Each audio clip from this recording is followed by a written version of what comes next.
representing Canada's financial capital, the fourth largest city in North America, and the most amazing city in the world. This is Toronto Business Journal. Hello, everyone. This is a great edition of Toronto Business Journal. We have an amazing guest today, Chris, to talk about his experience and observations about the Freedom Convoy in Ottawa, our nation's capital. So take it away, Ruth. Good day, everyone. This is Ruth, and I am here to introduce our special guest for today. He's known as Red Prince on YouTube, and he will be talking about his observations of demonstrations in Ottawa, Canada. Let us all give a warm welcome to Chris. Awesome. So thank you very much for Chris coming on the show. Talk about your experience and observations. I wanted to invite you to the show today because I've been going into the Freedom Convoy myself personally, being in Ottawa, and you've been doing a wonderful, amazing job as a warrior out there, so to speak, for lack of a better word, giving people a bird's eye view of all sorts of crazy stuff happening during the pandemic. And I wanted to also commend you because from my standpoint and the standpoint of a lot of people who actually personally experienced the convoy, there's a lot of unfortunate misinformation going on about what the convoy is. And so this is a great opportunity for us to discuss actually what was going on, as opposed to just a lot of dissembled information and questionable information and questionable reporting that's going on in went on in the Freedom Convoy, which just recently was broken up by the police.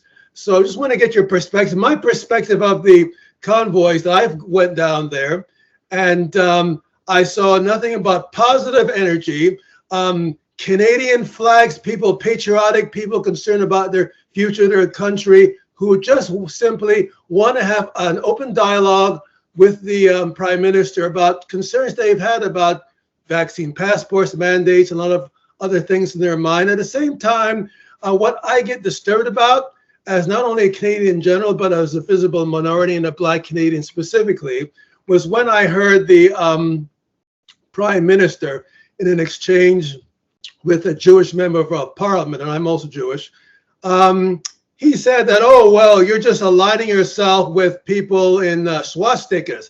And when I was out there, I didn't see anybody with swastikas, okay? There was one person I saw in the video that had a Confederate flag, but the protesters quickly shamed him and isolated him. He appeared to be somebody inserted there so that the mainstream media could somehow suggest that, oh yeah, all these swastika people out there. But they quickly, peacefully isolated him and outed him as having a very inappropriate symbol out there. So just want to get your experience and observations about any observations of racism, because my background is human rights. I've have a lot of history and background and experience of racism, and I didn't see that. So what was your experience and observations of the Freedom Convoy in terms of racism and all these allegations being charged at it, Chris? Well, there was simply none of that there. You saw all kinds of people there, Jamaican people, Asian people, Black, brown, Native, anything. And that was never even an issue. It wasn't even like we noticed or cared about it. It was almost like, oh, you're a person that just wants to be free. All right, come in. You're welcome here. Here's some food. What's your story? It was never even paid attention to, the race side of things. It was always just about, what's your story? Tell me about yourself, and let's move forward together. Glad you're here. Yeah, that was my observations as well. To me, the crowd was like a patriotic crowd. People, I've seen even more Canadian flags than Canada Day. And the interesting thing, which I noticed as well, is that there were I've heard a lot of people who are separatists who said that, this is the first time they're proud to be a Canadian. They would have their Canadian flag with their Quebec flag. I saw flags of all provinces when I went down there. Like you saw, I heard native drumming. The person, for example, who got run down there by the horses, she was I believe Mohawk background, but a First Nations person. That's right. There was a black person I saw there who was, carrying a flower right in the front line. People of all diversities, people being very, very friendly. I saw and felt no hostility, no animus. At the same time, to me is really offensive when I see people in the House of Commons, and particularly the Prime Minister, characterizing these people as a bunch of racist psychopaths, hate mongers, talking about hate mongering. And just from my personal standpoint, when I saw people in the House of Commons, like one gentleman who I'm not sure if his name is, but he was a visible minority as well. And he was talking about the swastikas. And I could tell just by my personal opinion, I'm just giving you my personal opinion, that he looked like he was saying script when he was talking about, the swastika. I mean, he didn't look like he even believed what he was saying. And, I know that in party discipline, you have to toe the line. And those people I saw there in the debate in the House of Commons who are, including visible minorities, talking about the hate and all that stuff out there, to me is, complete fabrications. And one particular thing that comes to mind when I was watching your live feed, Chris, is that last part when it was the last day of your coverage, when they took out the sonic, what do we call it? The sonic booms. When do you see that? You were saying doesn't those things make your ear bleed? So how do you feel like seeing stuff like that with such a peaceful protest? Well, so that's the thing. It was honestly a shock. I couldn't even describe to you what it felt like to be there and to see all that. It was really depressing. That's what I could say. Like, I came home and I was just like such a long face for a couple of days. I just couldn't believe that they would do that. And there's a lot of things to touch on, actually, that you mentioned in terms of like the misogyny and the racism and all that stuff, because it's brilliant when you think about it. It's absolutely brilliant. Like, it's textbook, just like tyranny. I mean, when it comes to, okay, you got to turn the people against the movement. And then when you use violence, everyone will cheer. It's just, the manipulation is just, it's so classic. It's so perfectly done. And I actually watched an interview with a guy who knew personally the guy who was carrying the swastika flag. And the story behind that was he was carrying that around and saying, is this what you want your country to be like? So he didn't personally identify with, being a Nazi or anything. And then later on, he realized, oh no, what did I do? Because they realized that they're going to use that as ammunition. And see, the thing is, they just use every little bit of thing. And in a massive group of hundreds of thousands of people, there's going to be a few bad apples, right? There's going to be a few little tiny bits of vandalism. There's maybe going to even be a little bit of racism. But can we say that that was what the whole movement was about? No, absolutely not. And like, for a person who was there for 2 weeks and didn't see any of that, that should tell you how little of that there really was. But the thing is, they're going to blow that out of proportion. They're going to make it seem like the whole movement was about that. And it was so very clear that it was working, because there were so many hagglers, anti-protesters, they called themselves, where they would come up to us, go home, terrorists, get out of here. And it was actually funny, because any of the racism and misogyny that was going on was by the anti-protesters, because I'm not sure if you know the YouTuber War Campaign. He was War Campaign. Yeah, I know. He's an Indian background, South Asian background. Yes, exactly. So he and I were collaborating with each other. We were walking together, and we saw this anti-protester, and we thought, okay, let's go talk to her.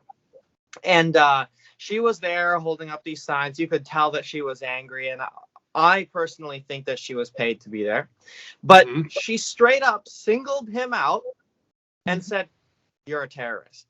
And he was so angry, because he's like, you know what, ma'am? The last time I've been called a terrorist was right after 9/11. He was so angry. So, yeah, like in terms of that, it was very, very little. But it was in summary, it was very, very disappointing, the whole thing, how it was handled, especially by the people in Parliament.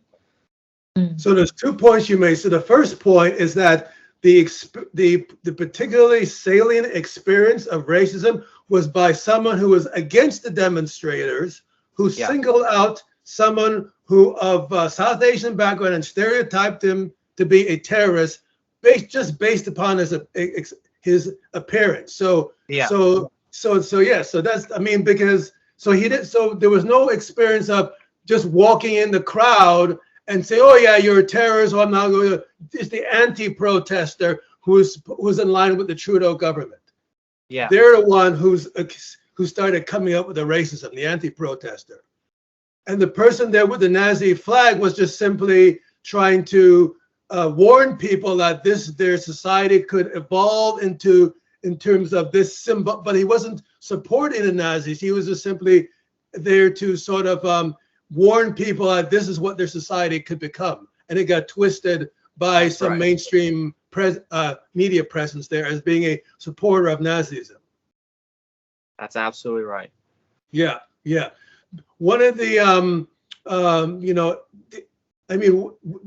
I see a very interesting theater going on between Trudeau. And again, I mean, I just find it so ironic and hypocritical that our prime minister, who has been caught with blackface, all of a sudden his blackface costume in his youth, all of a sudden becomes an expert in race relations, and then starts to contrive this idea that all these racists, they're fear-mongering, hateful people, and then he conveys that as sound bites to this mainstream media, including the CBC, who then projects it all across Canada and creates this narrative for people who are not there to give the impression as if Ottawa is being taken over by a mass of mad, psychotic, violent Nazis who are trying to rip the place apart. I mean that is like, again, Hitler. Going back to, we're talking about Hitler. Hitler used to blame the communists, and he used to use that technique that you were talking about of whipping up the masses to a targeted hate, so that he could then legitimate the use of force against them. He says, "Oh yeah, they're tearing up the place. They're violent. They're insurrectionists." Then use that to then create the basis of tyranny. So, do you have any sort of thoughts on like that sort of and I just find it interesting as well that our prime minister, I mean, with the First Nations, I mean, his only response to the residential schools in terms of the recommendations was to lower the flag half-mast, and while he's doing that, and then he puts a knee to the BLM protesters, and that is his effort as far as being I'm for equality, I'm for visible minorities. That was basically his whole effort as a prime minister is summed up by just putting a knee during the protest, and all of a sudden he's an expert on race relations. So I just find it, to me, I just find it, I'm a little bit passionate about this because I didn't see all this stuff going on that he's talking about. It was a peaceful, warm people. People were like, high-fiving, this, feeding the homeless. Did you observe that as well, Chris? This feeding, this sort of charity to other people. It's a complete opposite of the narrative of the prime minister. Well, and it's funny, I wanted to make a standalone video about that because I feel like there's just not enough people talking about it. And especially, so there's a few things to touch on there that are very important. And I think the overwhelming fact here is just the massive hypocrisy, because it's all for show. He's just an actor. I mean, he was a drama teacher before he became prime minister. So it's like, he's the best actor possible. I mean, when it comes to the Indigenous people, he pretends that he cares about them. Once he's on camera, oh, buddy, come here. I appreciate you. I love you guys. Oh, all this stuff. But then when a Mohawk lady gets trampled by horses, he's silent. And then when one of the organizers of the convoy, she's, I believe, part Indigenous as well. She's getting locked up for now possibly 10 or more years for just participating in organizing the convoy. So it's just crazy. These type of things he's totally silent on. But then, oh, I really care about the Indigenous. It's all a lie. And then when it comes to stealing food from the homeless, I personally watched him say that. I watched those words leave his lips, and I'm like, wait a minute, but I'm there. I'm seeing completely different. Why are you saying that? So, and I was at the food tent one night, and by the way, this tent is 24 hours operating, and it serves absolutely anybody for free. So there was this homeless guy, and he went up there. And by the way, these aren't just like, the cheapest of the cheap meals. Like, this is like gourmet stuff. Like this homeless guy, he came up, he's like, oh, like, I don't know if I can eat here or whatever. And they just gave him like a massive steak. And he was so happy. He was speaking mostly French, so I couldn't understand, but he was rocking back and forth while eating it. He was so happy. He was showing it to me and everyone else in the tent. Oh, look at what they gave me, all this. And it was like this was an older guy too, like 55, 60 years old. I've never seen someone like that, so giddy, so happy to get something. And it's just, to anyone who was there, okay, man, you got a steak. So what? Like, what's the big deal? But to him, it meant the world. And so I think that shows just how hypocritical the people in Parliament are, because this is what I'm seeing. This is my perspective. And they're saying something completely different. And all the people on the ground are watching this like, oh my gosh, what are you talking about? This is totally incorrect. But then all the people around who've never been to the protest are like, yeah, Nazis, fascists, get them out of there. And so they just completely believe the narrative. And that's why I was there. That's what motivated me to continue live streaming every single day, just to get the truth out there. Yeah, because again, we commend you for getting the truth out there, because we otherwise we would be relying on broadcasters like CBC, CTV, and the others, which are so much wanting to support this narrative that the Prime Minister and the Jagmeet Singh of the NDP is putting out there. Of Jagmeet also say, oh yeah, these Nazis, these hate people, I'm a visible minority, look at all these hateful people out there. The stuff that Jagmeet Singh, our Prime Minister, and all the MPs of the Liberals and the NDP are putting out there about these hate-mongering people are not only lies, but they're designed to intentionally foment division in Canadian society. It's like, I'm so disturbed for people who actually experience real racism in this country, like myself, and I'm completely offended by the use of racism in this propagandist purpose that is being used against people who are anything but racism. You're talking about the charitable, and I also heard that crime was down, as well in Ottawa, and that the streets, the place was clean. They didn't like just litter. I've gone to events like Blues Fest, Blues Fest in Ottawa and stuff, and all kinds of events. And after the Blues Fest, the place is just packed with litter. It's like litter every half a meter less. It's like you just took out hundreds of garbage cans and just threw it all, dumped it all over the place. That's how Blues Fest is.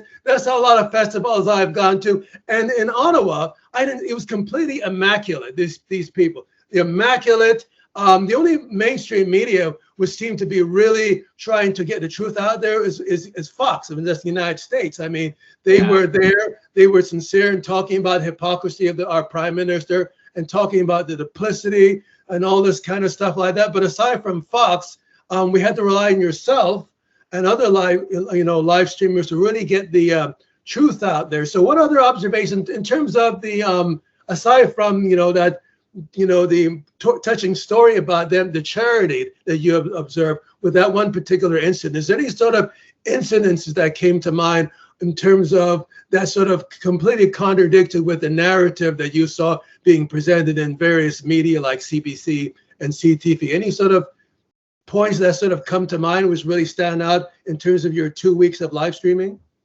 Yes, one. But there's something else that I want to touch on before that. Yeah. I think that when you mention Fox News, that's a very good point, because it seems like all of the legacy media, the ones that are perpetrating these lies, are now becoming boycotted by everyone. I mean, I'm looking at the view counts of CNN on YouTube, and like a regular YouTuber with like maybe 500,000 subscribers would get way more coverage than CNN, like a world-renowned media station, which is just mind-boggling, because that shows how badly they're doing.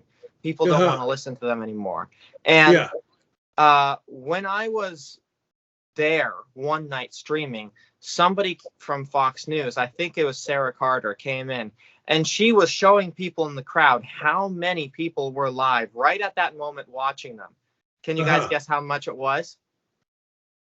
Ooh, how much was it? It's probably like, how much? How much? 25 million people watching live. Wow. 25 million people watching live in terms of Fox, or through you, or Fox. Just Fox, just Fox. Okay, 25 million. So they were getting the views because people respected them as putting the truth out there more. Fox. Everyone wanted to know what was going on. It was unbelievable. Yeah. So that'd be unbelievable. Yeah. But then, coming to my point, I was walking one time just down one of the main streets, and I had this man approach me, and he had a mask on, and he said, "Hey, are you a streamer?" And I said, "Yeah, absolutely." And he says, "Well, my name is John. I forget his last name." And he introduced himself. He put his social media information on air, and then he said, "Hey, Chris, I'm doing an experiment. So I identify with the Convoy, but my wife was accosted at her workplace for wearing a mask. The people were like, 'Oh, you don't need a mask here. Get that off.' So he says, 'I'm going to do an experiment.' I don't know if it was just because she was a woman or what the whole situation with that was, but I'm going to put a mask on. I'm going to walk through the entire strip of the Convoy, and I'm going to see what everybody says to me. I'm going to see if they are violent towards me for wearing a mask." And there was no violence whatsoever. People were wearing, people who wear masks, and that just touches back to the whole like race thing. Nobody's looking at what you look like, what you're doing. I mean, even to the people who are anti-protesters, trying to provoke people, trying to, insult them and just beat them down and knock them down a couple of pegs. Even those people, okay, well, what can I do for you? How can I change your mind? It was just pity on them. It wasn't anger. Like, oh, we feel bad that they think that way. We feel bad that they were so brainwashed and that they don't have the mental power to think outside the box. So honestly, it was just, it's honestly the rule now that I go by is almost look at the mainstream media and then believe exactly the opposite. Yeah, pretty smart. Yeah, I mean, exactly. I mean, the mainstream media and government seems to, and the various business interests which have vested economic interests in the pandemic, seem to be all on one side to put together a narrative which is consistent with their efforts to keep going in the direction they want, even and to use tyranny as a basis of reinforcing the agenda and direction they want to take society. Which, I mean, and then we have the the media just sort of going along with it. So I mean, to me, that's very disturbing. I was also disturbed by the interim leader of the Conservative. Her name is Candice Bergen, I believe. So I guess you heard about that. There was some gun incident which happened I think it was yesterday in Rideau Center. And then and because of this gun incident, she was quoted as saying, "Oh, well, I guess they needed the emergency act after all." I mean, I don't see what a gun incident in Rideau Center, after the police already cleared out all the truckers and cleared out downtown of all these protesters, has to do with legitimating an emergency act, which is now seizing people's bank accounts when the charity was in fact a legally recognized entity. How could somebody carrying a gun in Rideau Center be used to? I mean, so that just goes to show how weak the opposition is if they are prepared to go along with a narrative because of an unrelated incident after protesters already cleared, and then to link the gun incident to protesters, which are already cleared out by the police. So, I mean, it's just this bizarre things happening, right now with respect to our political representation. So we're having like the truth on one side, and then we're having a narrative on the other side. And then we have the sellouts, people who are just going along with the narrative because it pays better and are prepared to sell out their fellow Canadian based upon complete lies. I mean, patriotism, people wearing the flags, and then the prime minister says, "Oh, these people are swastikas," but maybe in his mind, and the prime minister's mind, maybe he's in his mind is saying that all those Canadian flags in his mind are swastikas. I mean, I don't know what's going on in his mind, but they're definitely not real swastikas. At least he's going to call thousands of Canadian flags out there swastikas. And then I heard the police were stopping people in Ottawa for flying Canadian flags. Do you hear anything about that? That's exactly what I was going to say next. Yep. So, yeah, people are targeted now with flags flying. I don't know how they can punish or charge them in any way. I mean, that's not illegal.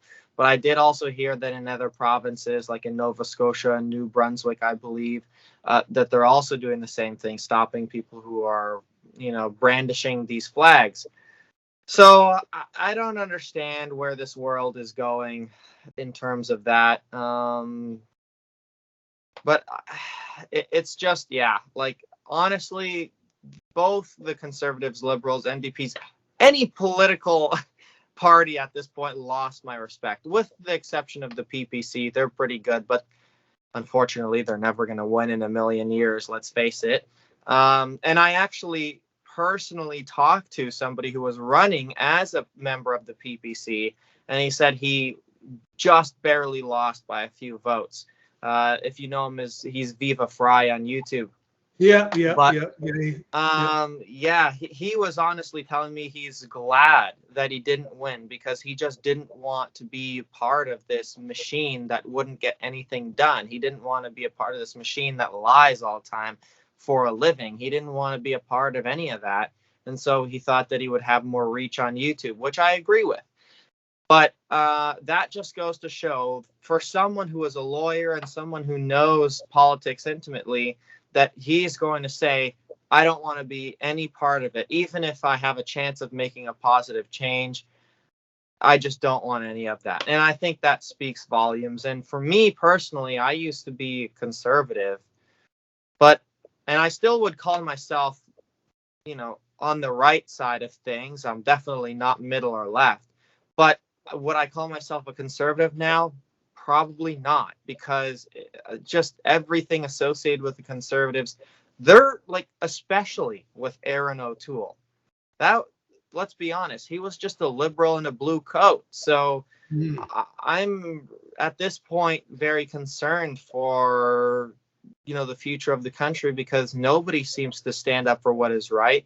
Maybe Pierre Poilievre, but who knows? They could get to him as well. So I don't know. In my opinion, I just don't see this going in a positive direction from here. And I know I'm going to get a lot of hate for that. I know it's not what everybody wants to hear, but it's just see, that's the thing. I never used to be political before this, and this is exactly the reason why. Because it's depressing when the more you know, the more you don't want to know, right? So there you go. That's my opinion on that. Yeah, I mean, to me, like, unfortunately, I've had experience with politics, and I got out of politics because there's a lot of, I find for lack of a better word, the scum rises to the top. I mean, there are a lot of idealists in all of the parties, whether they're like, conservatives, NDP, liberals, and the Greens. But even let's take, for example, the party like the Greens. There are a lot of earnest people who are supporting, environmental protection of our planet. But when you go up from mine, this is just my own personal experience in the Green, you'll find out that racism up there, like what the the ex-leader Anna May Paul experienced with the Greens. I mean, I observed that kind of racism long before she experiences racism, closed-door politics, corruption, authoritarian tendencies, doing things behind closed doors. All these major parties, the Greens, the NDP, the Liberals, and even the Conservatives have those sort of incestuous politics. But one of the things which are, to me, disturbing as well, you might probably have a comment on this, Chris, is hypocrisy. I know, for example, the former leader of the Conservative Party, before Erin O'Toole, he stood up when we had Elizabeth May. She was talking about, supporting the Emergency Measures Act, which includes a lot, people locking down people's bank accounts for political, reasons. And then she's standing up, she's supporting this. And then the former leader of the Conservative Party said that, well, you have the distinguished record of having a criminal record, and we're conducting criminal activity when you were trying to prevent certain, what you view to be environmentally supportive events happening in British Columbia, and you got arrested, so that if the War Measures Act was applying to you, you should have your bank account frozen as well. So that's what a former leader of the Conservative Party said. And I just find there's a lot of hypocrisy going on. But when you were talking about Tamara, is she partially of First Nations background? You were saying someone is of First Nations background who's one of the leaders of the Freedom Convoy. Yeah, I'm not sure whether she's Mohawk or Métis, something like that. But I don't believe she's full Indigenous, but I think she's half. Yeah, part. Okay. She's okay then, because that's something that the media would not want to talk about too much, the mainstream media, because it would not support their narrative that this is like a white supremacist, a plot, in Parliament Hill, and if they say that she's a First Nations person, then that's going to conflict with their narrative. Or she has a background there.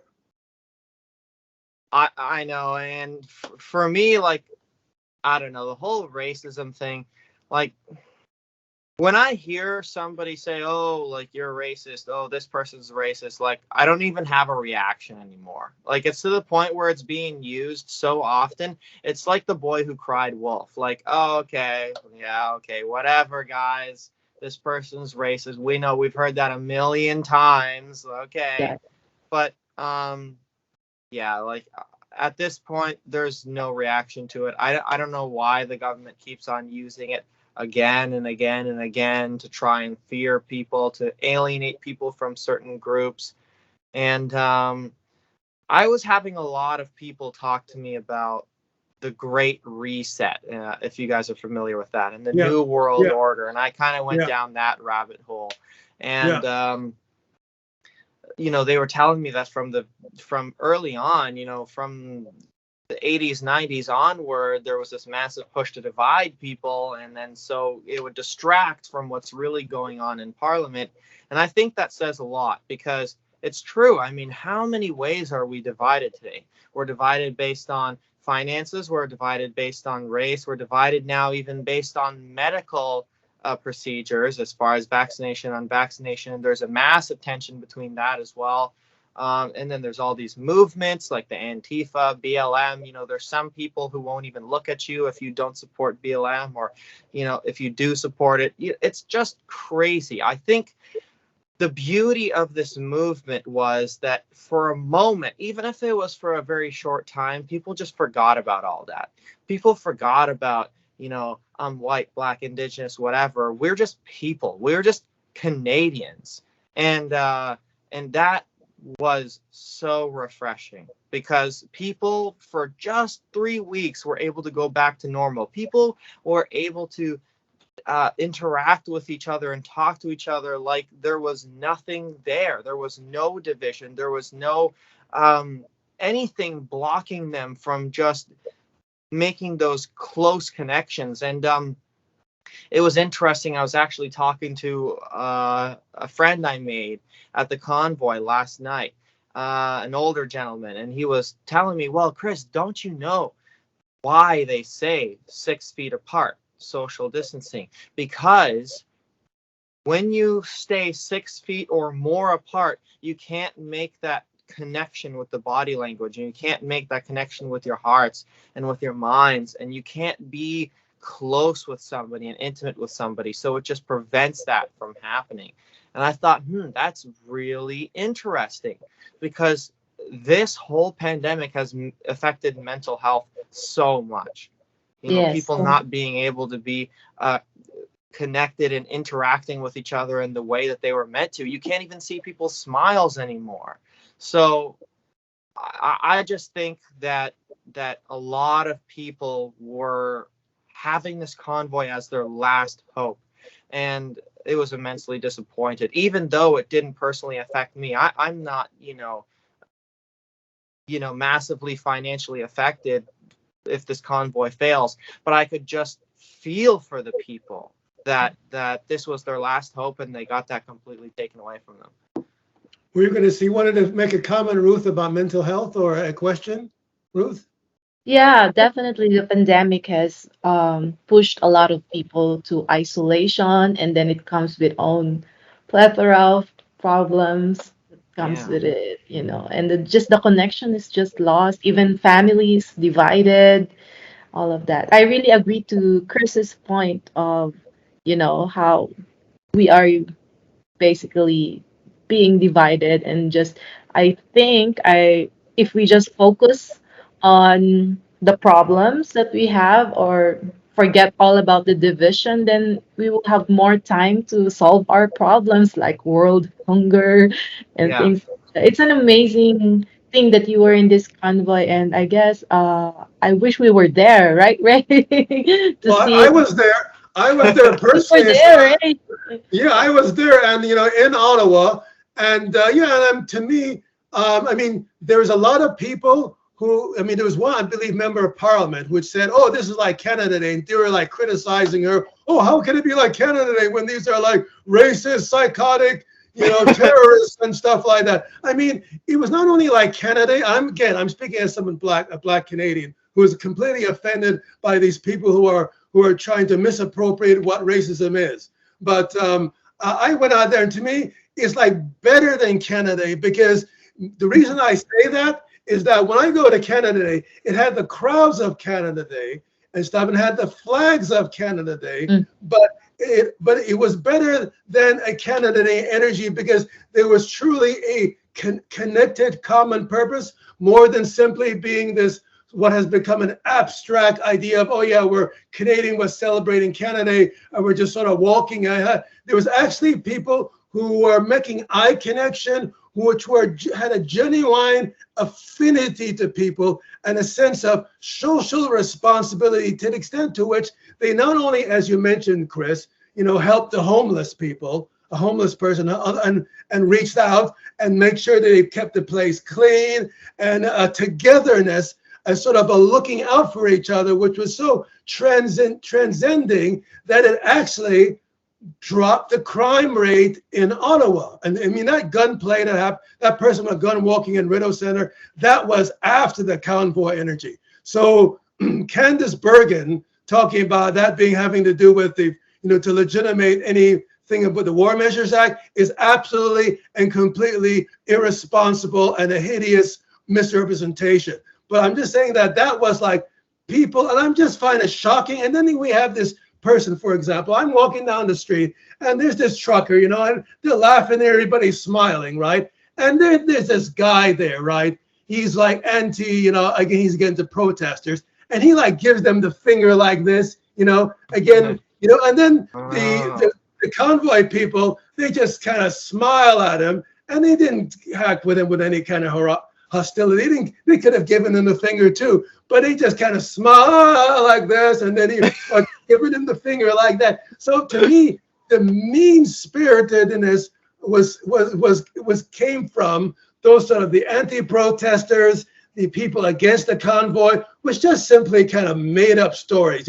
You'd go on Twitter, and these people even would say, "Oh yeah, I was harassed and this and that thing." Oh, okay. Do you have any video of these allegations? And they have no video representation. I mean, if this was happening, then I would have seen on YouTube a live. There could have been a live streamer which says, "Oh yeah, I'm the anti-protester live streamer. I'm going to show you all this hate going on." I mean, there's not one single shred of video or other evidence that substantiates all this Twitter buzz, which in my view is just people seeing stuff on the CBC and CTV, and then coming up with this using their wild imagination to start posting stuff on Twitter that had nothing to do with it. And just like you had that person giving them the finger, I mean, there was no hostility going on. There were just people just sitting, smiling, eating, just being in a cheery mood. And this guy gratuitously walks around with a finger. I mean, and then he's going to be the same kind of guy who's going to go on Twitter that said that he was being harassed. I mean, it's just like this mentality that the prime minister and his cohorts are kind of supporting, which is designed to orchestrate these people in terms of there's this hate. And the same thing Hitler did. Oh yeah, it's the communists, and it's the Jews, and that would be used to turn people, the Germans, against anybody who looked to be communist, anybody who looked to be intellectual, anybody who looked to be Jewish. They got harassed until the point of the gas chamber and stuff. And I just find it disturbing that the same kind of gigantic lies, are being used by the Prime Minister Jagmeet Singh and his confederates to completely whip up hatred, not from the convoy, but from other Canadians who are to push them into this contrived imagination that there's something going on which is not going on, that there's a need for a emergency act for a situation that doesn't exist, and now we're going to seize people's bank accounts and imprison, just like, for example, before I go on, because I'm just ranting right now a bit, but I just find that one of the disturbing image I saw, which you probably saw too, Chris, was the Ottawa police banging down the door of some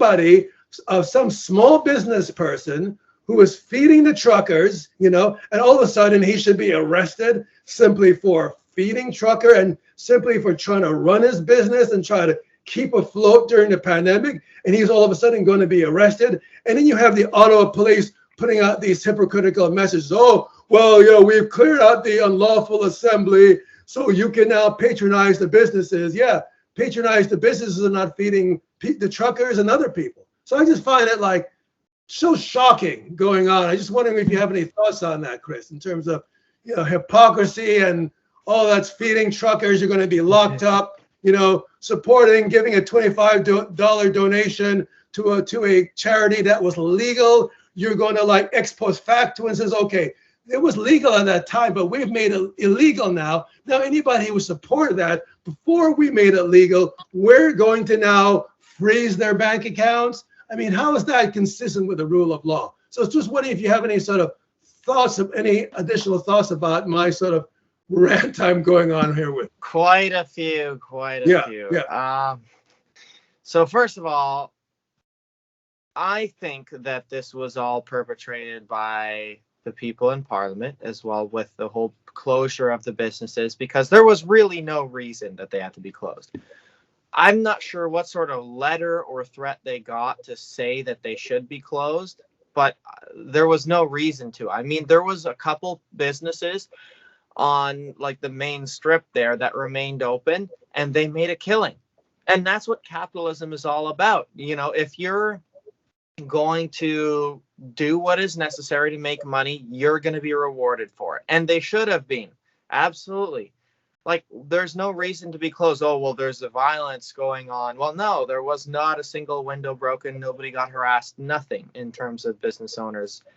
It was, in fact, the anti-protesters, as I mentioned before. But the craziest part about all this is, and that's where it ties into how intelligent this whole thing has been designed. Because if you brand them as terrorists, then you can get things like the Emergency War Act passed. And then you can justify things like freezing their bank accounts. So it's just a whole, it's a building block. One after another builds on top of each other. And it snowballs into something where, the people are just justifying anything now. Oh, yeah, kill all the truckers with firing squad. Yeah, like, what is this? Where is this going to end, right? Like, you take away someone's livelihood to the sense that you freeze all their bank accounts, you steal their truck, you take their insurance. So not only do they not have a truck, but now they can't drive. So that's like destroying someone intimately. And the people are just like, yeah, cheering. But okay, it's nice when it happens to your enemy, but what if it happens to you? You're not going to be as happy about it. If that happens to you or someone in your family, oh, wait a minute, that's not fair. Well, was it fair to the people who it happened to beforehand, just because you don't like them? So there's a lot of thoughts about that. But for me personally, I'm also very concerned because there has been rumors circulating, and actually at this point, they're not rumors anymore, that the government is shutting down YouTube channels that make the government look bad.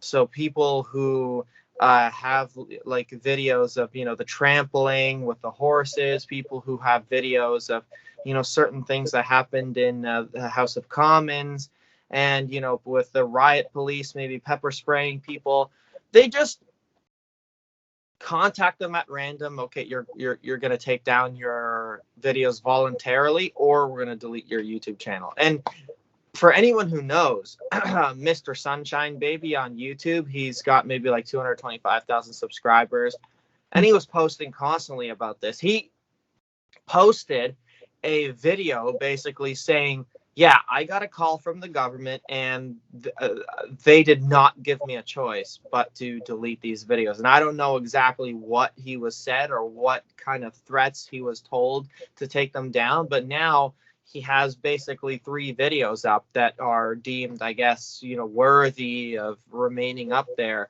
But, he had thousands of videos out there to expose the lies of the left and the lies of the government, and he got totally taken down. Another one, Zoke, who was a live streamer like myself, he got everything taken down as well. And I believe that he did it voluntarily just out of fear for what happened to Mr. Sunshine Baby. But that's all to lead to this, is I now am personally concerned for my financial security and for my well-being. And I now rely on this YouTube channel going into the Convoy. I just had a really small business here that I was running at home, and although I still do, it's not really anything that you can make a life on. I was banking on the fact that this Convoy would succeed. And as a person who just graduated from university, and as a person who is unvaccinated, I don't really care telling people that anymore. I got hate for it, a little while ago, but now I don't care. But the point being is, you graduate into this world where, okay, where's your Vax Pass? Any single job that is of good reputation and, $25 an hour plus, all require a Vax Pass. So, what can I do, right? And so after I was streaming and after a little while, I got monetized. And so now this channel is my life. It is, I dedicate every hour of the day to, besides doing interviews, of course. And you know what? Like, if they take that away from me, I'm going to have nothing. So I'm very, very, very, very concerned about this digital tyranny that is going on, and whether or not they're going to take away my videos because I made somebody look bad. It's a big thing. Well, definitely. I mean, to me, what you say is not a big step, because the interview that we're having today, for example, is on YouTube, and I'm having a background in law. I'm very careful in what I say and what I don't say, and you're being as well. So So we know there's a censorship going on. And I mean, so it's not a big step for that to happen. It's not a big step for Trudeau to be calling up people and telling them take down their video, because we already have YouTube and these social media giants censoring for the most lightest thing. I mean, there's certain buzzwords, for example, on LinkedIn.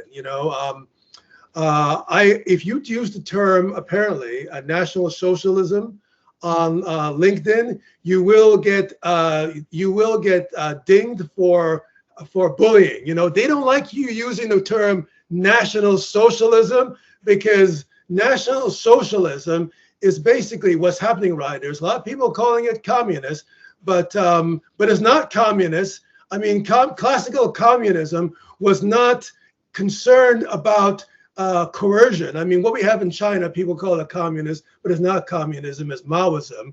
National Socialism is basically basically the term National Socialism came from the National Socialist Workers' Party. You probably already know this, Chris, you might know this already, Ruth. The National Socialist Workers' Party. So what Hitler did was that he used the rhetoric of socialism and the greater good to inspire people who have economic and financial problems, and the workers, to support his cause. But instead of using the socialism's normal goal of democracy, as in democratic socialism, which the NDP was supposed to be about, he sort of is like he did a genetic experiment. Let's take off the democracy from socialism, put fascism. So now we have a socialist rhetoric with an authoritarian, totalitarian objective. So what's happening right now, there's a lot of people who are talking about, it's the left, which is doing all this bad stuff. But there are people on the left who are on the real left, like Savannah Robinson and Brian Pickford, who was a signatory of the Charter of Rights. I mean, these are the real people on the left who would be against this. But what we have is that the left, as we say, has been bought out by these National Socialist backroom people who are elites, who are fascists, but are using the rhetoric of socialism, as Hitler did, to create let's do this for the greater good, but it's for our authoritarian purpose. But don't think about your rights, think about the greater purpose. And that's what they're doing and stuff like this. So this is kind of what disturbs me. Again, I'm kind of ranting again right now and stuff, but yeah, I mean, definitely there's a lot of disturbing stuff going on right now in terms of the YouTube channel. I always suggest to people, you want to diversify. You don't put all your eggs in one basket, and be mindful of the censorship. But in terms of the Holocaust, for example, Hitler didn't say that, okay, well, you were quiet. We're going to spare your life. We're not going to send you to the gas chamber. Most of the people who got sent to the gas chamber were completely faceless. So unfortunately, being silent when you have an onslaught in the totalitarian regime has not proven to be generally in anybody's best interest. As a matter of fact, Hitler, that's what he did. He kept picking off groups by group, and every group stayed silent, saying, he's not going to pick on me. I'm going to be quiet, and I'll watch them sent to the gulag. So that's basically what is happening right now. Different groups are being targeted, and any group that remains silent, they're eventually targeted. And then so the idea is to keep targeting groups until there's nobody left, and then that's how you get a fascist authoritarian tyranny. So so definitely from my standpoint is that your work is definitely courageous, but I hope it does not prompt you to be silent, because we rely on voices like yours and coverage like yours to maintain the semblance of democracy. And hopefully, based upon voices like yours, we can utilize the real truth out there to recover our democracy from a fascist narrative. Because if it wasn't for live streamers, that would simply expedite our drift to fascism and our drift to being locked in our homes, like what's going on in Australia. So we definitely commend the work that you're doing, Chris, and hope that it doesn't result in you and other live streamers become silenced, because we definitely cannot rely on the CBC and the CTV and these narratives. Oh gosh, man, I hope so. And like I said, I depend on this YouTube channel. I never, to be fair, I never thought that this would become so big. I kind of just documented it for myself. I went to Ottawa saying, oh, well, I identify with this protest. Okay, well, I'm just going to film, see what happens. And, maybe it can become a home video at best after the fact. But no, it became like, at one point, I think I had 18,500 people watching me at one time. And I was just blown away that, whoa, this is crazy. This amount of people care about me and what's going on and what I'm doing here. And it was just mind boggling to me that there was numbers like that really cared what was going on personally. Yeah, because people want to know. I mean, I guess we all feel that sometimes the news and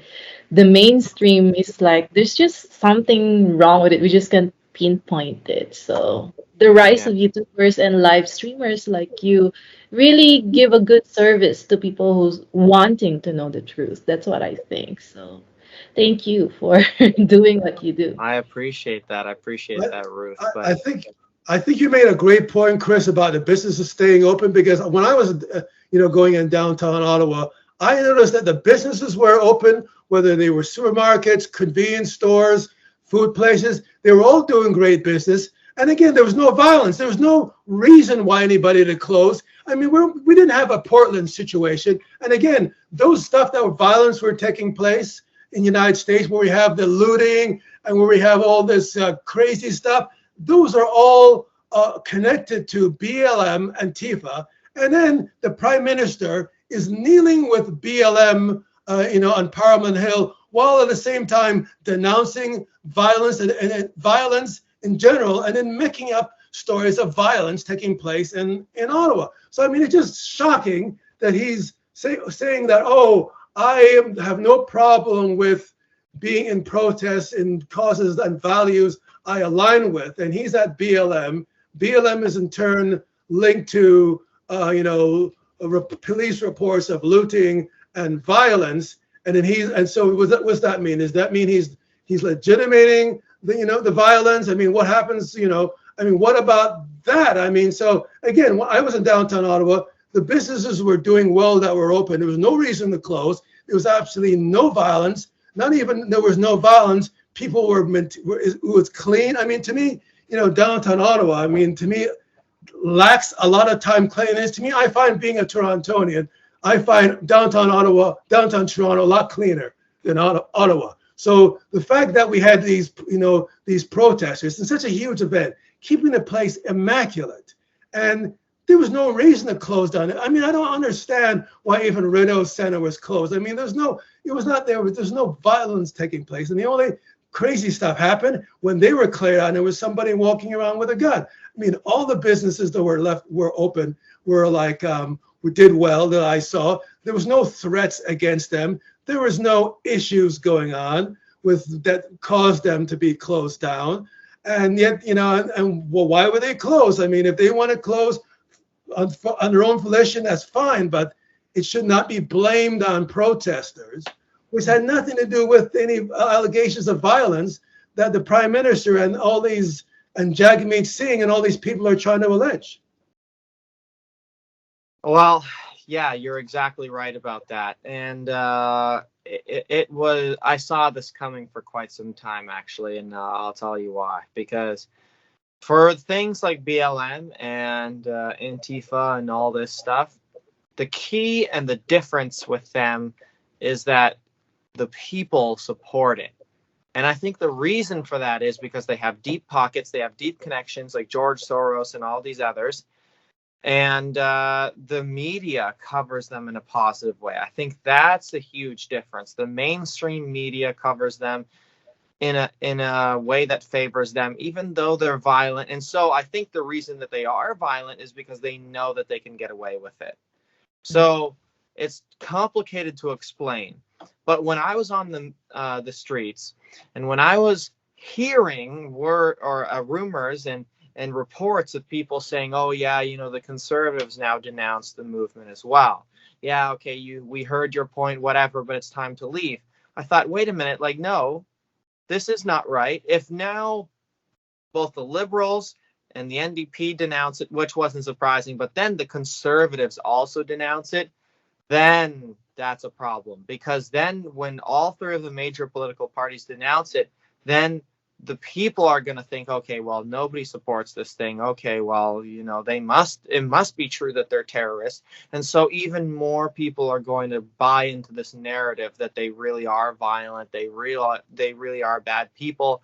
And so from that point on, I was like, okay, well, if it doesn't have the support of the people, this will fail, because the politicians will key in on that, and they will say, okay, now it's reached a tipping point where there's enough people that do not support it, and there's enough people now that are against it, that now we can move in, we can use violence against them, and we can get the people to cheer for us as we do it. So it's all about that step-by-step process of, okay, first we got to demonize them, then we got to bring people to our side, then we got to strike. And after that is the censorship, the cleanup job. We got to make sure that there's no leaks. And so, I mean, am I surprised? Absolutely not. Am I disappointed? Absolutely. Yeah, I mean, definitely. I mean, it's a step by. It's like a group of people in a boardroom. It's like almost like a military plan where you have everything going on in stages, with the support and coordination of key politicians and people in the media to create this support a propaganda campaign. And it's like a very clinical, coordinated. I mean, I'm just amazed how you can coordinate so disparate, apparently, organizations, from the Toronto Star to, to all these. I mean, the only organization that's been really standing out in terms of media and trying to give you some integrity is you have the National Post has been sort of an isolation of integrity, when you have like a couple of their columnists there, which are, including Conrad Black there, and, which have tried to say some stuff with integrity. But aside from that, it's just an elaborate coordination going on. And the two members of parliament, at least, who has tried to maintain integrity is Mr. Scheer. Big ups to Mr. Scheer for, trying to be, a member of parliament, a man of integrity, as well as Mr. Poilievre. He's been also trying to support a certain amount of integrity. So a big ups to Mr. Poilievre as well. But aside from that, just a lot of wishy-washiness from the new interim leader. When she can blame the protests on some gunman that had nothing to do with the protesters, and trying to say, oh yeah, maybe the prime minister was right. I mean, what kind of leadership is that? I mean, that's just like so disturbing. The allegations that have nothing to do with. I mean, again, these are the same politicians we entrust with truth to take us out of the pandemic. And how can you trust politicians how can we trust them for the integrity to take us out of the pandemic when they're telling bold-faced lies of thousands of people with Canadian flags, and we see them on live stream, and then you're going to say that all these people out there are like thousands of Nazi swastika carrying, violent, crazy psychopaths who are all white nationalists. We're going to ignore the First Nations drummers out there. We're going to ignore the black people. We're going to ignore the Asians. We're going to know all the South Asian truckers that support. We're going to know all the facts of these diversity of people coming together who are of all backgrounds and not a fringe. Also, as the Prime Minister says, they are well representative of Canadians. They're not only from Ottawa, but from across Canada. And you're going to characterize them as fringe, white nationalists, racists, swastika-carrying, race misogynists, who are threatening violent insurrection, and as the Ottawa police say, an unlawful assembly, that we're going to seize their bank accounts of people which donated to a lawful charity. I mean, the lawlessness that we see going on now is not by the peaceful protesters waving their flag. The lawlessnesses are people being threatened with carrying a Canadian flag, police officers which seized the gas of truckers as contraband, as if it was cocaine, and then allegedly dilute that gas, seize firewood, trample innocent civilians, threaten civilians with a sonic weapon. I mean, assault, if we're talking about assault, the crime of assault is simply, you don't have to push somebody, or you just have to, stick a weapon or threaten them in an imminent way, which violates their sense of bodily autonomy. You just have to do that for it to be assault. So I'm wondering, what kind of assault can we lay on those which now put up weapons that you would probably not likely see outside of a military theater, put up a sonic boom. I mean, what can be more assaultive than people standing around? You can just see them standing around peacefully. They're not pushing an offense, to threatening what, as you saw in that one of the last videos you took, with a sonic weapon and stuff that can, I think you said it can cause bleeding, air bleeding, among other terrible things. I mean, what kind of assault is that? I mean, and then one image which I saw was poignant is, there was a fence. I mean, there was people just standing around a fence, and then there was like some cops behind it, and then the fence fell down. People didn't try to rush in and get through the fence like what we saw happening in Washington, D.C. when they went in the White House. They put up the fence, the protesters, and the police just looked on. I mean, there's video of that. I mean, all this is peaceful video. So one thing would be great if, you yourself on your own, or maybe as a collaboration of live streamers, put together some sort of independent film of the Freedom Convoy and all these images for people to see, of people putting up fences, people helping homeless people, people doing kind things. If all the YouTube streamers came together as a collaboration, put together an independent film and stuff of the real Freedom Convoy, I think that would be doing a great service and stuff like that, because because there's so much stuff going on right now with people making allegations of things that with no evidence. Oh, swastikas going on. I mean, it's only, like you said, there was one person with a swastika, and he was doing a satire. That's why he was there. He was there as a satire. He wasn't there trying to support the swastika and stuff like that. So we have all these people making allegations with not one video piece of evidence, not one photographic evidence to support the contention of violence. Meanwhile, we have thousands upon thousands of hours of video footage from live streamers like yourself of peaceful, loving photos of, when I went down there, I mean, unlike Canada, I mean, people are friendly and positive and stuff like that. But I saw people coming up to me and go, "Hello, brother," brother, and the very sort of a brother and sisterhood, kindness, sharing their stories of why they're there, approaching you, smiling faces. I saw like YouTubers eating food, getting to know people, even the police. I mean, most of the police were like, nice people and stuff like that. Nice people. They didn't want to, I mean, they sympathize. I mean, again, most of the police sympathize. So this is why I find it interesting. Again, I'm ranting on and on, but I find it interesting that the Trudeau government, rather than using all these people, didn't want apparently these cops, these responsible police, would develop friendly relations with the truckers. I mean, they could have just done things in a peaceful way. What does he do?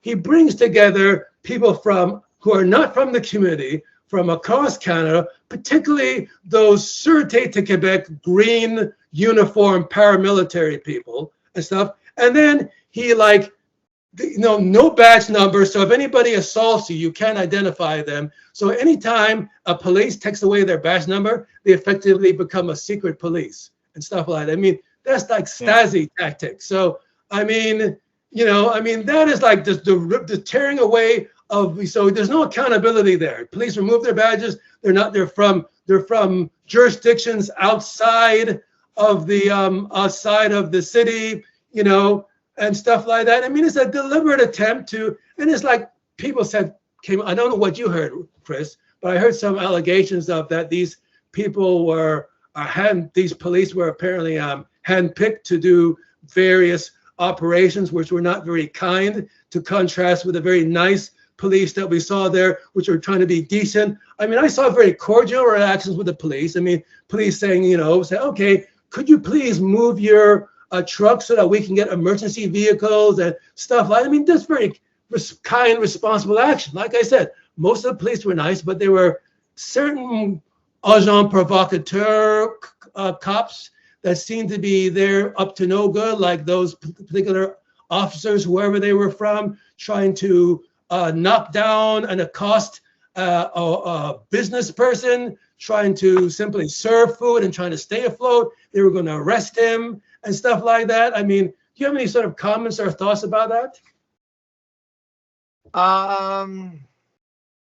Or observations and stuff like that about, I mean, any sort of observations you have of any sort of positive thing that comes to mind in terms of, because again, I mean, there's any positive experience you want to relate so that people would impress upon the viewers today about what experiences you might have had. Sure. So as far as the police go, it's important to note that a lot of them, I would say most of them, if not every single one, was very, very happy and nice with everyone for the first, I would say, 1 or 2 weeks. They were smiling. People were bending into their cars and talking to them personally. And it was very clear that they were on our side. When the riot police came in, there was a change because, and I had found out the reason for it afterwards was that they were pretty much told that you have to come, you have to help break these protesters up or there's going to be consequences. So the craziest part about this is that they faced disciplinary action if they were not doing this and if they were not using violence against these protesters. Now, take into account that out of the 700 police officers that were there, they were taken from every province and territory here. I heard Quebec police were there, police from Toronto, all over the area, York and Peel region. Then you had people, you had police even coming from as far as Vancouver to come and help out with this. So it's crazy. And another thing that was very important to notice is that every single policeman there was 35 years or under, which means that they were all rookies. They all were just there because they wanted to keep their job and they didn't want to, upset the waters or anything. Because I was speaking to an actual retired correctional officer that was there, and he was saying, yeah, none of the older guys with any amount of seniority would do this. They all retired early or walked off. We heard that halfway through this protest, half of the Ottawa police force walked off. And I bet you any money that was the older folks. The people who were close to retirement, who retired early, the people who just didn't want to deal with this anymore. And out of maybe 200, 300 police officers that I personally interacted with, I saw one that was over 35 years old approximately. So that's important to note. But as far as the police officers before that, they were all very friendly. They were all, hey, no problem, man, whatever. Can you just get to the sidewalk or whatever? Hey, can you maybe do this instead of that? Or no anger whatsoever. But it seemed like they knew that they could do whatever they wanted once they were there on the 2 days that it ended. They were pushing people. They were pepper spraying people. They were arresting people without warning. I know a fellow live streamer got arrested, ZOT. He was given one warning, and he was in the middle of having dialogue with one of the police officers saying, oh, hey, so where can I actually film from? Can I film over here? Can I film over here? And in his shot, I actually watched it yesterday night. It was unbelievable. The police officer across the street came running over, just excited to arrest him. It was unbelievable. And yep, that's it, you're under arrest. Well, why? And so he was held for 12 hours and then let out. And I believe he was charged. He didn't say for what. But it's just unbelievable that they just think, oh, yep, now's the time, if any, to get away with whatever I want. So I think, in short, what I think is the biggest effect that came from this convoy is that the police there's no way they can recover from this, because beforehand, when you think about it, you had BLM, you had Antifa, generally in the public, it was no secret that the police weren't exactly loved anymore. And now so up until this point, right-wing people still had a lot of respect for the police. They still, okay, officer, whatever, yeah, man, don't worry about it. But now that this happened, now that these people were pepper sprayed, trampled, and just beaten mercilessly, there is going to be a massive change. And I think now both sides of the spectrum, whether you're right or left, are now going to have a disdain and a deep disrespect for the police. So I don't see how they recover from this, to be honest. One thing, again, I saw that Zot footage you talked about. I mean, Zot was just he's a friendly guy. He's a friendly live streamer. He was just asking directions.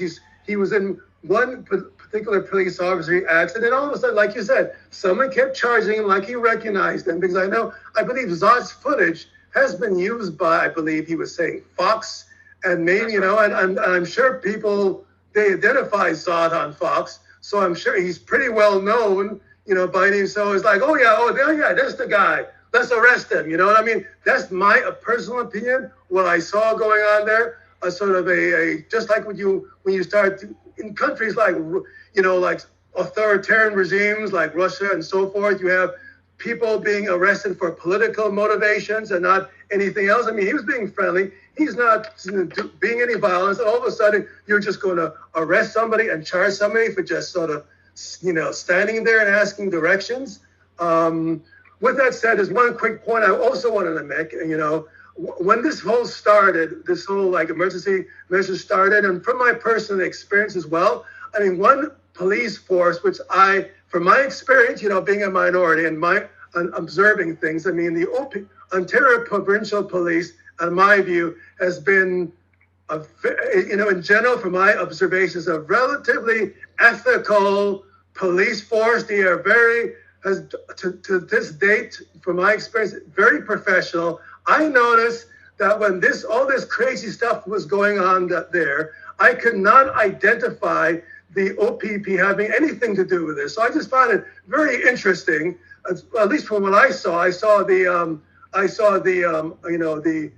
unmarked, so-called apparently Sûreté de Québec, Quebec's provincial police in Ottawa. Okay, what is Quebec police doing in Ottawa and stuff like that when this is technically OPP jurisdiction? What are they doing here? Are they here because the OPP didn't want to do this dirty job because they're trying to keep their reputation, and we had to be bringing in these unmarked Quebec cops into the picture with RCMP? I mean, that is quite bizarre to be in Ontario, okay, is OPP jurisdiction, yet you have Sûreté Quebec police with RCMP. So I would like to, did you see OPP in the front line, a part of this sort of nastiness going on? Because I didn't. No, so I actually heard the same thing that you did, Ray. So they stayed out of it. Yeah, so they had no part of that whatsoever, and I found that interesting. Another thing I found interesting is the garb that these police officers were wearing. It just made it seem like futuristic almost, like some sort of like stormtrooper-esque sort of era, and with the whole New World Order thing, they described that they want UN soldiers, just one band of, united police force, as so to say. So it's almost like, when you watch these futuristic movies and it's kind of like, Squid Games, where they have those guys with the outfits on, and they all look the same. Yeah, and it's just like exactly like that. It's some futuristic sort of, same uniform for everybody. Everybody has the helmet on. They look exactly the same. They have, certain colors to distinguish what rank they are. And it's just so bizarre. It was just like we advanced, 200 years into the future temporarily just for a couple of days. And it blew my mind. It blew my mind that they did something like that. And, it's honestly, it puts me in a state of fear for what the future of our country is going to look like based off of that. And having seen it firsthand, there's no going back from that. There's no unseeing that. And I don't think a lot of people witness that through live streams or on the media, because the media would never show you that. So honestly, aren't you guys a little concerned? Like, well, I know I can't imagine, but I'm having chills right now. Yeah. To me, like again, like what you said, those people in the green uniforms reminded me of, like, again, futuristic. I was thinking more like I can't remember the name of it, that Arnold Schwarzenegger movie where Mars is associated with it, and they have all this in the future. What was that movie with Arnold Schwarzenegger? Terminator. Total Recall and Terminator, yeah. Total Recall in particular, yeah. Total Recall. It reminded me of these, like, and one of the things, again, this is just my opinion, but when I was watching the live stream of the RCMP and these green uniformed, futuristic, paramilitary-looking police, when people were saying things in French and English and stuff like that, you can tell, particularly one particular police officer, visible minority, you can tell that they could understand what everybody was saying, because their face would react. Sometimes they would smile, or their eyes. You could tell the RCMP that, okay, they're understanding what's going on. But the people in the green uniform, they did not give any indication that they could understand anything what's going on. I find their reaction very strange. They're very strange, blank face, that words, like, you see one group of lineup officers who are RCMP in blue, they were all understanding what was going on, because people would say things and they would sometimes smile or look, or they try to keep professional, but they were observant. And the people in the green uniforms did not react in any sort of emotional way to any comments, anything. There was just no reaction. That's very strange, surreal. So those were the Quebec police. Yeah, those are, like, supposedly the Quebec unmarked Sûreté Quebec police, Yeah, which is right. Like, I mean, even soldiers, like, if you think of the military footage of the military people, even they will react in anger. You can see their face focus or concentrate. Even a soldier would normally react and stuff like that. But those unmarked green Sûreté Quebec uniforms, whatever, they were just very disturbing when you have that, a complete unemotional, like you have like RoboCop, some sort of robotic, future android cops. That's what they were like, androids. For the benefit of our audience who are like in race generation, Terminator, and for the benefit of the audience who are in our generation, Chris, Squid Games, okay? Okay, awesome. Good stuff. Okay, then. So don't want to covered everyone. Awesome. So don't want to take up too much more of your time. So any sort of comments, wisdom you want to leave the viewers today in terms of, we try to cover as many points as possible, give people a sort of a bird's eye perspective of, an observation personally of what's going on, so that people can compare it to the sort of the narrative which is being put forth by the so-called mainstream media and the politicians and stuff like that. So any sort of perspective or observations or thoughts or anything you want to leave in terms of, so that people can sort of lead people like you like lead people today? I have quite an important closing statement here, and this is something that I've noticed only just yesterday night from viewing my analytics on YouTube, and it's a big problem. So while the convoy was absolutely magnificent in terms of turnout, and so many people were there to support the cause, and it was in many ways refreshing to hear that so many people were like-minded, such as myself and you guys, of course. But the big problem here that I think is really, really going to become apparent in the next 5 to 10 years is when I was there, I was one of the only young people. And a lot of the streamers were young like myself, but there was very, very little amount of people there that were young.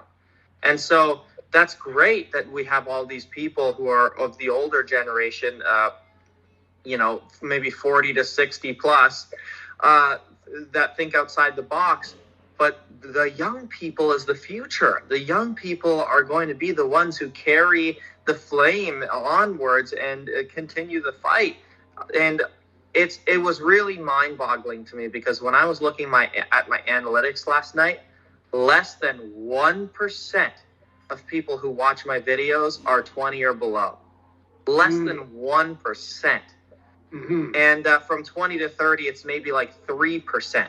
So it's really concerning to me that there's not going to be a future like my generation, or perhaps Ruth's generation, who carry on this flame, who carry this mentality and teach that to their kids, and so on and so forth. It's just kind of dying, and it's very sad. So I think my personal goal in this, after this convoy is done now, is going to be trying to reach that younger audience, because those are the people who we really need in this fight for freedom. Definitely. Like you said, I mean, the younger people, in order to inspire them to be aware of what's going on, I just find, when I was in my 20s, I found that there was a lot more effort among us when we were 20s to be really critical of the establishment. And I think the reason why young people are like that is that when I was going into university, we had for example, our student newspaper. We would criticize the admin, we would criticize society being oppressive, et cetera, et cetera. But nowadays, what's happening in the university is that young people are not simply seeing themselves as being trying to, assert their identity and to have certain values that has to do with their individuality and keep on holding powers that account. They are simply focused on, I'm 20. I want to make as much money as possible. I want to have a nice career. I want to have a nice car. I want to have a nice house. So how I do that? I do that by trying to see how I can please the authority, how I can get the establishment to hire me and not rock any boat. So the more I can be seen as a nice, persuasive, non-boat rocker, which is not going to challenge something that I don't agree with, the more I can do that, the more I can get my nice job. So young people from the 60s, there's been a war against young people. Each generation, they try to make them more selfish. And the more selfish you make people, the more they're going to be less altruistic to care about anything going on other than their own personal space. So I think that we're seeing in this generation, it's been recent apex of, unfortunate, it's not because the young people are like that, it's because their survival. They're just trying to survive, and I'm 20, and I just want to get a nice job. I just want to drive a nice car, and I don't want to rock any boat. So that's what's going on. They're being pushed into that, which there needs to be, once they see through videos like yours, the live streaming, that, that they can't be so, closed-minded. They need to open themselves of the consequences, that, maybe they might think they might be good, but a nice car, but maybe their nice car, maybe they won't have that utopia, even if they agree with everything. Maybe it's going to lead to a dystopia that they didn't even know what. Maybe they're being fooled. So hopefully live stream is going to inspire that youth to be more sort of critical and be mindful and to be of what's going on around them. That, you know, I mean, it's like we're in a plane and we're about to crash, and there's no point you having your nails looking nice and having your hair looking nice or having your nice car, whatever, if you're going to crash along with the plane. Right, exactly. And I just think to myself, yes, I would like all those things. Yes, I would like to have a nice life and a nice car and all this other things, but at what cost does it come? Personally, I wouldn't feel morally comfortable with, you know, getting the jab and just blindly obeying all of these rules, because, you know, what for? I know the state of the country is becoming worse and worse as a result of them. So I just couldn't morally, you know, obey these just blindly. So yeah, I just couldn't do it. That's why I went to the convoy. That's why I'm here with you guys. And it's, you know, how do you eat an elephant? One piece at a time. Awesome. So thank you very much for Chris for taking the time. You know, today we'll leave it at that because, again, we're on YouTube, so we're trying to keep everything YouTube friendly. There's also other things I could say, but we'll leave that for another time. But thank you very much for Chris. We're grateful for you being here today. And repeat again the live stream and just to check out Chris's YouTube channel. Repeat again, Red Prince, right? It's Red Prince. I have just under 17,000 subscribers. So anyone who wants to check it out, there you go. That's my handle. Awesome. And you cover not just the convoy, but a variety of pop culture and different kind of things going on Red Stream?